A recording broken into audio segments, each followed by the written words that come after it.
Hello everybody. My name is Andrea Valente, and I'll be presenting our paper called Modulating Heart Activity and Task Performance Using Haptic Heartbeat Feedback. So the fundamental concept of our work revolves around one word, interception. Here's the explanation of what interception is for the ones who are not familiar. So our body reacts to external stimuli through the 5 senses, and we call this extraception. Then our brain processes the stimuli, outputs an emotion, and emotions have physiological reactions attached to it. And on interceptive systems, then we call these physiological reactions somatic markers. So somatic markers are markers that correlate a physiological reaction with the emotional experience. And then we have this internal loop called interception, where our body becomes new stimuli to new emotions. So the easiest way to understand this is to think of heart rate, for example. When we're stressed, our heart rate increases, and then when we feel our heart on our pulse, that works as a new stimuli. And our brain goes to this library of past emotional experiences and tries to explain what does this mean. So for example, I'm here, I'm feeling my pulse, and maybe my brain is going to a moment where my advisor asked to see my paper draft, but I hadn't started writing my paper draft, so my heart rate increased. So my brain goes to that moment and connects that increased heart rate might mean that I'm in trouble. So in our work, we are trying to hack this interception cycle to try to change or distort our perception of our own bodily signals. And there's been work around this. In specific, there's been work on creating fake heartbeats, and we'll call this interceptive illusions. In specific, we have on the left the emotion check system, and this was like a smartwatch haptic, vibrotactile haptic feedback that just output a slow heartbeat.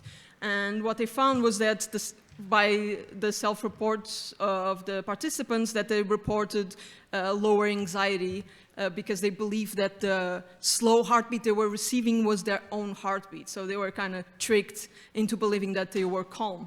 Then we have the Boost Me Up project that did something similar, but instead of just giving a slow heart rate, it gave a heart rate 30% lower and a heart rate 30% higher than the participants' real heart rate. And what they found was that physiologically, they actually saw what's our assumption here is that they could lower anxiety with slow feedback, and they could increase anxiety with fast feedback. However, these interceptive illusions have yet to investigate how we interpret these heartbeats differently depending on where on the body they are coming from, these vibrations. So we were missing this guideline to develop systems that contain fake heartbeat information. With that said, we had 2 main research questions. How does body location affect heart activity, and how does frequency affect heart activity? So our system was really simple. We used the audio transducer that was playing a single heartbeat either at 50 BPM or 110 BPM. And then to measure heart rate, we used electrocardiogram operated at 1000 hertz. We decided we wanted to, for placement, that it made sense to explore the pulse points, because that's where it makes sense heartbeat to be felt. And from all the pulse points, we chose 4 just because they are the most suitable for future wearable technologies. So we had the neck, the chest, the wrist, and the ankle. We did a within subject user study with 2 factors, the placement and the frequency. Right, so our user study, we asked them to perform cognitive tasks through 12 trials, 2 baseline trials without any feedback, and then 2 frequencies in each location. The 2-back task, it's for the ones who don't know, you have a letter, a blank screen, another letter, and you are asked to click in this case, it was the space bar, if the letter you're seeing appeared 2 steps back, so you need to keep memory all the sequence of the letters. To measure heart activity, you use electrocardiogram and specific heart rate and heart rate variability. For task performance, we use the n-back accuracy and the answer time. So the answer time is the time between seeing the letter on the screen and clicking the spacebar. We use the haptic experience questionnaire that has 3 dimensions. So the autotelics, which is the intrinsic enjoyment taken from the haptic experience. Harmony, so how coherent the haptics are with the whole experience, and immersion. And at the end, we ask them to order all the locations on 3 different dimensions: distractedness, awareness, and preference. So we had 20 participants aged between 22 and 34. All of them said they had no cardiac problems, and they didn't ingest caffeine in the previous 5 hours. Let's go through our results then. Starting with heart activity, we found that we could reach higher heart rates if we placed the haptic feedback on the neck when compared to the chest and the baseline, and the heart rate was higher with the fast feedback. Looking at the individual trials, the one that was most effective to increase heart rate was fast feedback on the ankle. In terms of heart rate variability, so HRV was higher, so stress was lower on the chest when compared to the ankle, and HRV was lower, so stress was higher on the neck when compared to the chest, the wrist, and the baseline.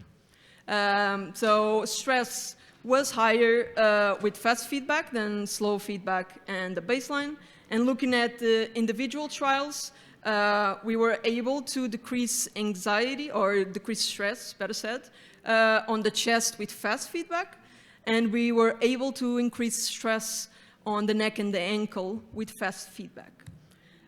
We saw no effects on task accuracy and no effect of placement on answer time, but we saw that fast feedback actually was able to lower answer time, so the time that it took for them to click on the spacebar when they saw the right stimulus. Looking at the specific trials, the neck and the ankle with fast feedback were the most effective at lowering answer time. In terms of the haptic experience, neck was the least satisfying, fast feedback was the least satisfying, and for both frequencies, enjoyment of the haptics was higher with the ankle when compared to the wrist and the neck, and was higher with the chest when compared to the neck.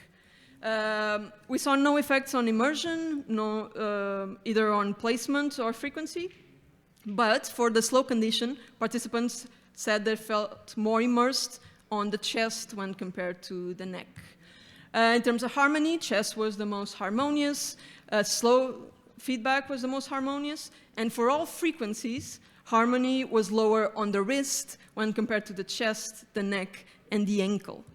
In terms of the orders that the participant chose for these 3 dimensions, neck was most distractive, neck resulted in higher awareness, and neck was the least preferred. So the takeaways that I want to highlight here, so the first one is that we were able to increase heart rate, which prior research has failed to achieve. This could be due to the haptic placement, because a lot of these interceptive illusions do explore the wrist, and we saw that the wrist wasn't very effective. However, I think a lot of us know that heart rate is not a very interesting metric, because heart stabilizes very quickly. So for longer tasks, this is not a very interesting result. But to create applications with heart rate spikes, this might have a lot of potential. Another takeaway is that low frequency did not reduce stress, and there's a lot of work that has shown that low frequency feedback reduces stress, especially on meditation tasks. This could be due to the task that we chose, so the 2-back task might make it very hard to modulate stress below the baseline threshold. Another one that is the most obvious is that the participants really hated the neck placement. There was one that was really into it, but everybody else really hated it. So for communications aiming for subconscious feedback, this is not the way to go, I would say, but it seems to have potential for applications that aim to just induce continuous stress. Another one that I find very fascinating is that with higher feedback frequencies, actually we were able to shorten response time. And there's a lot of research that shows that our sense of time is connected to the rhythms around us and to the rhythms in our body. So giving this fast feedback might have made the participants distort their sense of time and increase this sense of urgency to just click on the spacebar. Okay, limitations. So the first one, which is a big one, is the big audio transducers that we used. This came from a lot of iterations, and we were trying, and this is what we ended up with, but we have already prototypes, smaller prototypes that make a lot more sense.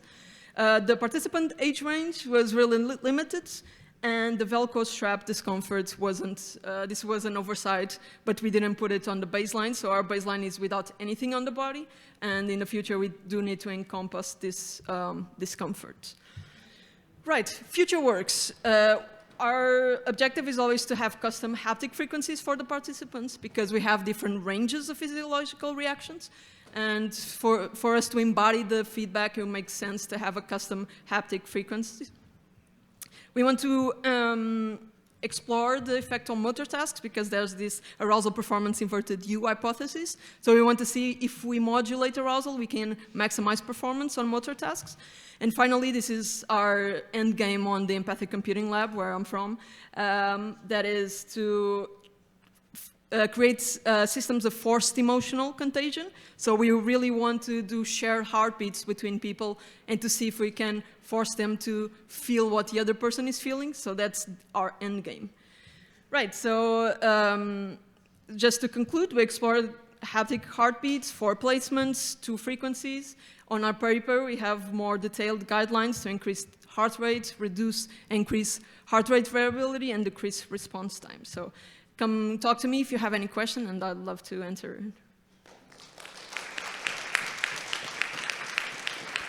Okay, thank you so much. I think we have time for maybe one short question, if anybody has. Yeah. Hi, this is Tanya Mijolu from Cornell University. I had a quick question on whether you had any self-report metrics on stress, because we've often seen a discrepancy between physiological stress and self-reported stress in similar studies. The question is that there's a lot of data that we had to take out because the paper was already really long.